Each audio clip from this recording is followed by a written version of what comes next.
Los espero. Ahora estamos en hora 17. Se estaba realizando el Vía Crucis, se debe estar realizando el Vía Crucis.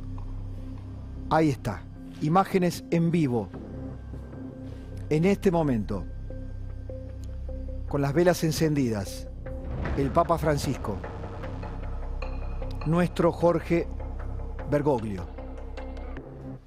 Y qué oportunidad para intentar, con otra calma, digo, o en todo caso con otra prisa, sin la prisa habitual, porque la gente o está descansando o está en ritmo psicológico de un feriado. ¿Cuál es nuestro Vía Crucis? Yo le voy a contar algo antes, porque algunas palabras pueden no interpretarse bien. Nací en una casa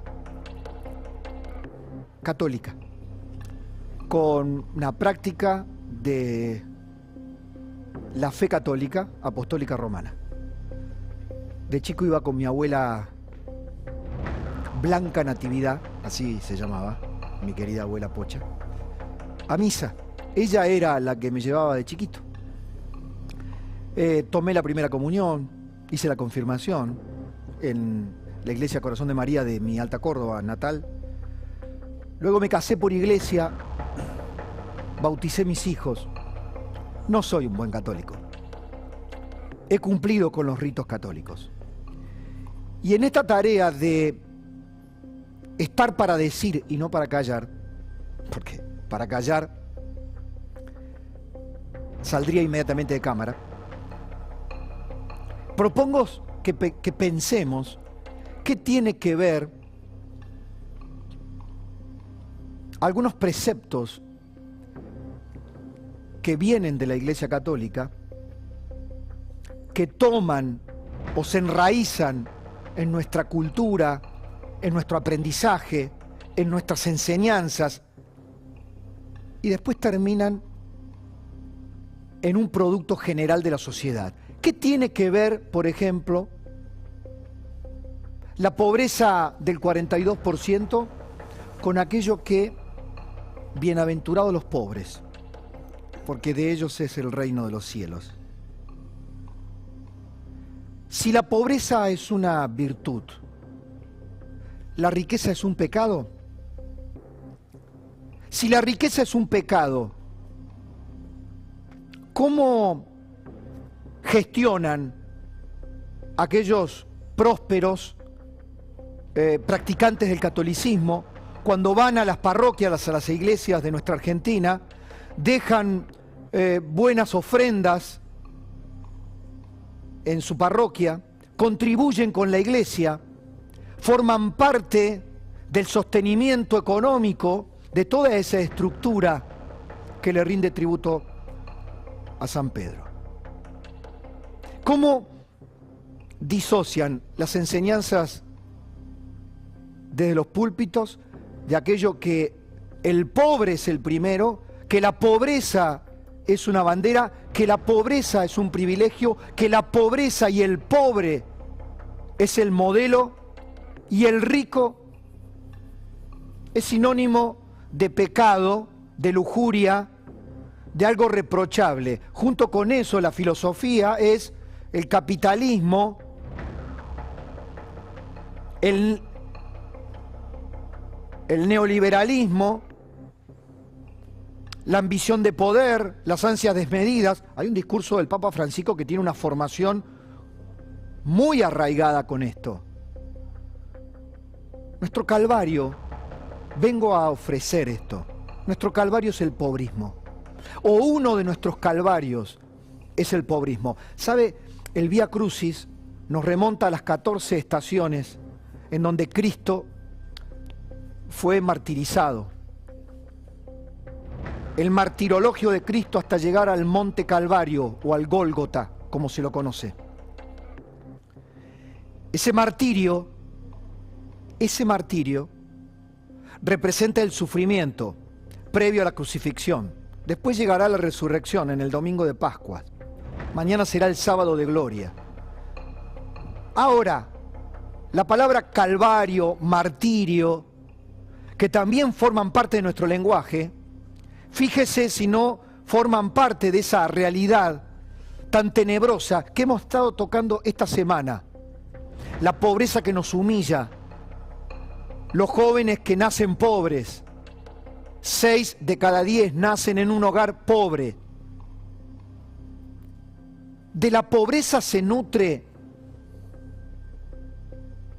la estructura de la fe que hoy establece un rito universal.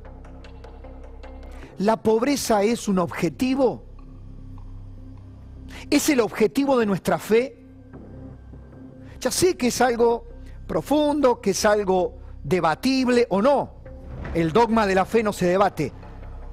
No estoy debatiendo fe ni creencias. Si alguien se empieza a sentir ofendido, trato de traer algo que pertenece a la práctica de la Iglesia Católica, Apostólica, Romana, que está aceptada como nuestra religión oficial, aunque hay libertad de cultos, pero que nadie desconoce que tiene una relación con el poder político innegable.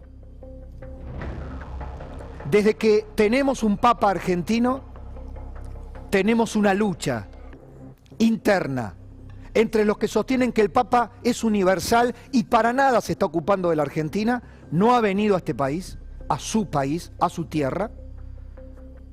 Muy probablemente ha dejado de entender que no va a venir, que se morirá en Roma, o que permanecerá en Roma hasta sus últimos días. Y eso, en un momento en donde la pobreza es un producto social compartido, nos tiene que hacer reflexionar. Y fíjese que esta semana el Papa Francisco ha enviado un mensaje apostólico, ha enviado un mensaje de fe o un mensaje político a la Argentina a través de la felicitación o el consejo o el reconocimiento a una tarea del Padre Pepe, de esos curas villeros que efectivamente, como cardenal primado de Buenos Aires, él visitaba en forma permanente. La vocación personal de Francisco de Bergoglio para con esos pobres, aquellas homilías desde la catedral donde hablaba de la lujuriosa Buenos Aires, están en su historial, no lo voy a desconocer. Lo que estoy preguntando acá es que si ese pobrismo religioso, el pobrismo entendido como un altar hecho a los pobres, tiene algo que ver con el resultado económico, social y cultural de la Argentina, de la cual el Papa es un representante universal. Esta pobreza de todos los días es entronizada por la Iglesia Católica. ¿Se necesita de la pobreza como clientela? ¿Cuánto tiene que ver este concepto con el populismo cultural? ¿Cuánto tiene que ver con que la política argentina sea una fábrica de pobres? ¿Cuánto tiene que ver que la pobreza para la Iglesia sea una forma de vida, un lugar donde estar, no de donde salir? ¿Cuánto tiene que ver? ¿No será ese nuestro Vía Crucis? ¿No será ese nuestro martirio?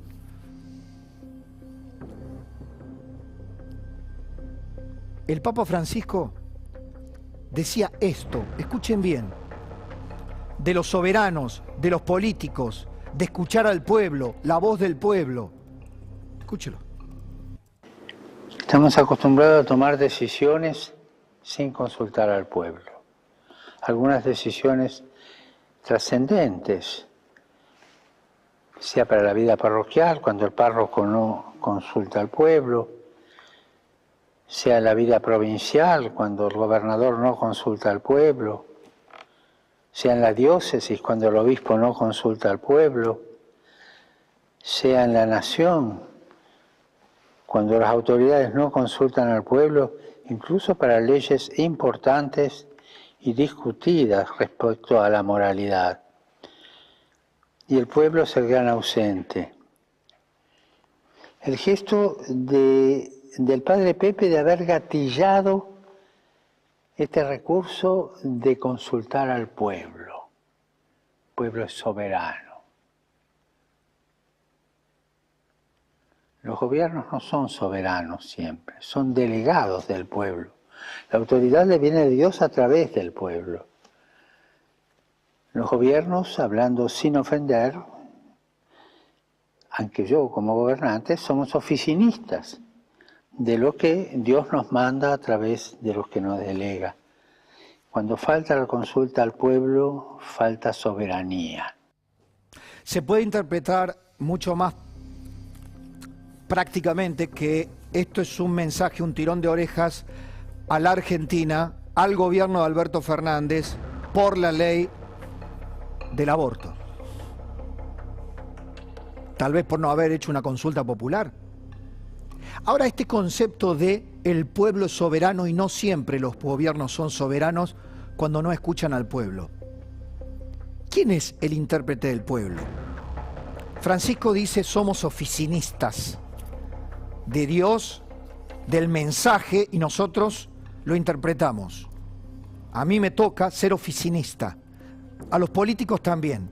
El problema son los intermediarios, los oficinistas. Porque en definitiva alguien trae esa voz y la aplica. Y los oficinistas nuestros han hecho de esa práctica una fábrica de pobres. De vuelta, para pensar en un Viernes Santo, mientras las alegorías del Vía Crucis se reparten por el mundo entero. ¿Cuál es nuestro Vía Crucis? Si tal vez está a la vista, si tal vez, y muchos no nos hayamos dado cuenta, el modelo es ser pobres. Si tenemos una iglesia que nos enseña, que nos alienta a que la pobreza es una virtud. Reitero, por más que nuestros millonarios o nuestros prósperos empresarios o nuestros prósperos sindicalistas o nuestros prósperos políticos se golpeen el pecho cuando van a misa por mi culpa y por mi gran culpa, dejen el óbolo, dejen diezmos multimillonarios para sostener la grey y su propia conciencia, el producto final es un pobrismo cultural afianzado, estructural, inamovible. Para terminar esta reflexión irreverente, quien no crea que la Iglesia tiene algo que ver con esta pobreza estructural que de tanto en tanto la escandaliza, porque cuando la pobreza surge como dato en los medios de comunicación, aparece una referencia de obispos argentinos. Señores obispos, ¿no serán ustedes, sus enseñanzas, la doctrina de la fe, la cosmovisión hispánica del catolicismo, una matriz que nos ha traído hasta acá? ¿No será la pobreza estructural un producto compartido? Quien esté libre de pecado, de ese pecado del pobrismo, que arroje la primera piedra.